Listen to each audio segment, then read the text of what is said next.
Green Arrow is a well-known superhero in the DC universe. He's often thought of as a modern-day Robin Hood, and he embodies the archetype of a vigilante hero. Today, I will be discussing Green Arrow across several types of media, and I'll be analyzing the themes of justice and vigilantism that define him. First, it is important to know where Green Arrow came from. His first appearance was in 1943, and he has many origin stories that have slightly changed throughout the year, but certain elements have remained consistent across them all. The version from the Silver Age is probably the most defining out of all of them, as it is still used widely to this day, and it's also my personal favorite. Oliver Queen was a wealthy playboy who accidentally fell out of a cruise ship and was stranded on a remote island. There, he developed fighting and archery skills in order to survive. He eventually escaped this island by catching a group of drug dealers and turning them into the authorities. Prior to this accident, he was an adventurous, thrill-seeking man. He had issues with alcohol and partying, and he didn't really have any sense of direction in life. The experience on this island transformed him into a man with a mission for justice. Green Arrow is considered one of the key members of the Justice League. Although he is not the star of a million movies like Superman and Batman, he's often portrayed as a part of a group and the moral compass of these groups. A good example of Green Arrow as a moral compass can be found in the movie Green Lantern, Beware My Power. Although Green Arrow is not the title heroic character, his character serves as a mentor and a leader to Green Lantern as the film progresses. Green Arrow lacks superpowers himself, but his heroism comes from his skill, discipline, and his clear sense of morality. When Green Lantern is thrust into a strange new world, Oliver becomes his guide. In the movie, Green Arrow encounters Green Lantern on Earth and helps him uncover a trail that brings them both into space. This brings Green Arrow outside of his usual street-level crime. Queen is a constant moral compass as the team uncovers shocking truths behind interplanetary war. During a moment of self-doubt when Green Lantern is struggling, Green Arrow tells him that if that ring picked you, there's a reason, and you just need to figure out what kind of man you want to be with it. Green Arrow aids in the final confrontation of the movies. He uses his arrow and quick mind to deliver the final blow against the villain. Although in this movie, Green Arrow is outside his usual city level of crime, he still has his moral compass and vigilante-like attitude that we will discuss more in depth later on. He's a good team player and a background character in many media pieces. Queen has a distinct sense of justice that holds his morals in place and makes him a great superhero. Green Arrow and Green Lantern have many overlapping media. This is due to them both being members of the Justice League.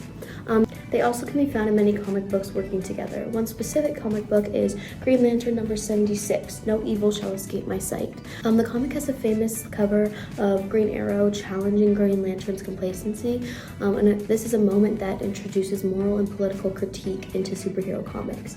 These heroes often live in a vigilante universe, in which a hero with strong morals and a sense of justice exists in a brutally corrupt system, and where politicians and gangsters have their way around.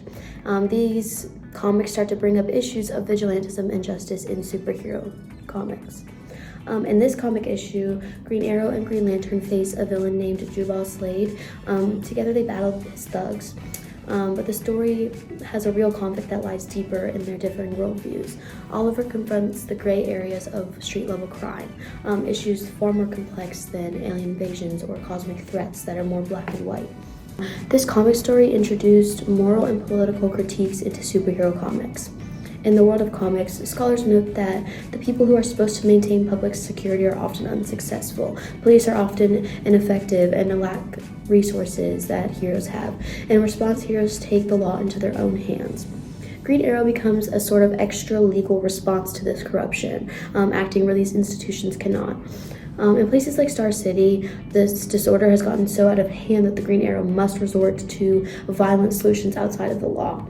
Vigilantism is often described as an act done by an individual against the wrongdoers in a crime when they are a witness to that event. This story raises uncomfortable questions. If the system is broken, is vigilante action actually justified, or does it simply replace one kind of power abuse with another? Green Lantern number 76 was one of the first mainstream comics to confront the political and ethical consequences of vigilantism, and this is a discussion that's still prominent in today's media. Green Arrow finally got his own place in the spotlight when the CW television series Arrow was released. The show presents a darker and more grounded approach to the Green Arrow. In his origin, the shipwreck was actually not an accident. It was sabotage. And he spent 5 years on this island, and these shaped him into a hardened survivor and archer. When he returns home, he actually declares, "I am returning not as the boy who is shipwrecked, but as the man who will bring justice to those who have poisoned my city." Star City has fallen into chaos since he's been gone. It's plagued with corruption and crime, and Oliver is motivated by a list of names left by his father, and he vows to bring these criminals to justice by any means necessary. His mission reflects a deep distrust in the system, justifying his extra-legal actions.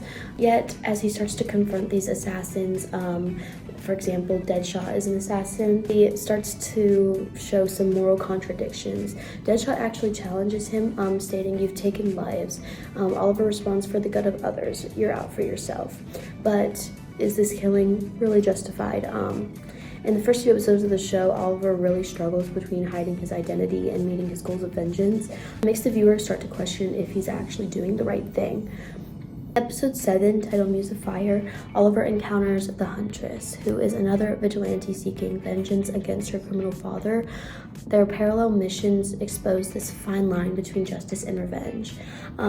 Oliver claims moral superiority. The Huntress forces him to question whether his motives are any different. Is personal retribution ever truly justice? To the Huntress, the answer is yes, but this is where Oliver starts to question his morals. This is a great conversation into vigilantism, as they both claim to be vigilantes, but one is portrayed as a hero and the other is portrayed as a villain. Her goal is emotional retribution, and that stems from personal vengeance. Her ruthlessness shows Oliver what he could become if he doesn't figure out his goals, and it makes him ask himself if personal justice is the way to go. Scholars have argued that Oliver's vigilantism operates outside of the realm of justice, but his entire mission is predicated on the wealthy and the powerful of the city corrupting its laws and institution over the course of time. If the laws themselves aren't conforming to justice in this objective sense, then how do we measure Oliver's actions according to the law? That is a question of argument that a lot of scholars have, is can you really measure vengeance and vigilantism based off of a corrupted government? And does that make his actions justified if he is only acting as corrupted or as bad as the other people that are supposed to be doing their jobs and protecting the people? In episode 9, called Vendetta, Oliver tries to put a moral code on his vigilantism, and when he tries to impose this on the Huntress, she actually states, "You think you're better than me? You're not. You're just like me." Oliver's evolution has kind of gone from executioner to hero, and this mirrors his growing realization that justice isn't about punishment. Justice should be about protection and accountability, and personal liberty. And this is something that he soon does come to realize. This show explores how society responds to vigilante justice and how even good motives can blur into this moral ambiguity. The police view Oliver as an outlaw, despite his efforts to save the city. This tension raises another question. Can you bring justice by breaking the law, or does vigilantism ultimately undermine it? Green Arrow's story, from Silver Age comics to Arrow, the television series, embodies the struggle between moral conviction and legal order. Across every version, Oliver kind of serves as a mirror reflecting society's failures to uphold justice and to keep people safe. He's seen as a moral compass and a guide, and later that moral compass is turned upon himself. His actions challenge viewers and readers to ask uncomfortable questions. If institutions cannot protect the innocent, who will? And if one person takes that duty upon themselves, do they become a hero or simply another form of this corruption? In the end, Green Arrow represents the tension between justice and vengeance and law and morality. His goal is to stop corrupt villains, but these targets become the contradictions of his society. When the only way to do good lies outside of the law, what is the right course? And that is the question that Green Arrow tries to answer.